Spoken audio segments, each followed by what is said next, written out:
Jummah, the Imam gave a khutbah about how Islam in its entirety is about good character. And whoever surpasses you in good character has surpassed you in deen.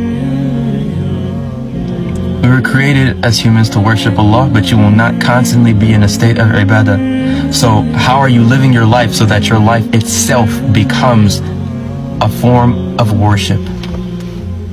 Who are you outside of the salah? Who are you outside of the Quran reading, in the dhikr, in the Jummah, in the Ramadan? Who are you? You use those feet to walk to Jummah, then you use those feet to walk to the club or to the liquor store or to the hookah lounge.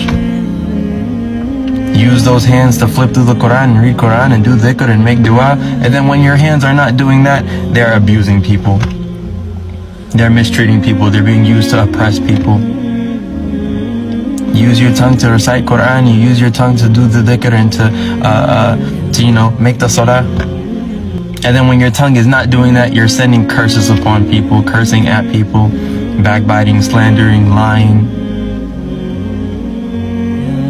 Who are you outside of those acts of ibadah? One of the 4 pillars of etiquette, he spoke of 3 so far. The first was to say good things or say nothing. The second was to say things that are truthful and observe long periods of silence. Don't speak idly. Don't speak idly. Asking things and saying things that don't concern you. I just had to check myself with that yesterday.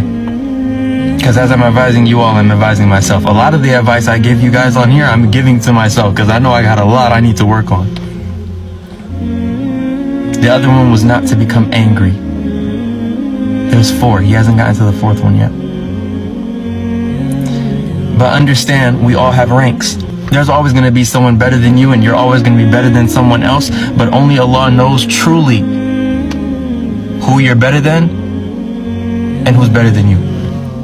So don't look at someone's adab or look at someone's character. You think that you know their character and be like, oh, my character is better than theirs. I must be better than them. Like, no. Because adab is externally, but akhlaq is internal. Someone may have horrible adab. You may have better adab than them. But internally, they are beautiful people. They just don't know how to bring it out into their manners yet. They weren't taught good manners. And on the other hand, it works the other way. Someone may have beautiful adab, but they're horrible internally. Smiling in your face, but, they really, really hate your guts and they're sending curses upon you in their mind. Two-faced. So focus on yourself.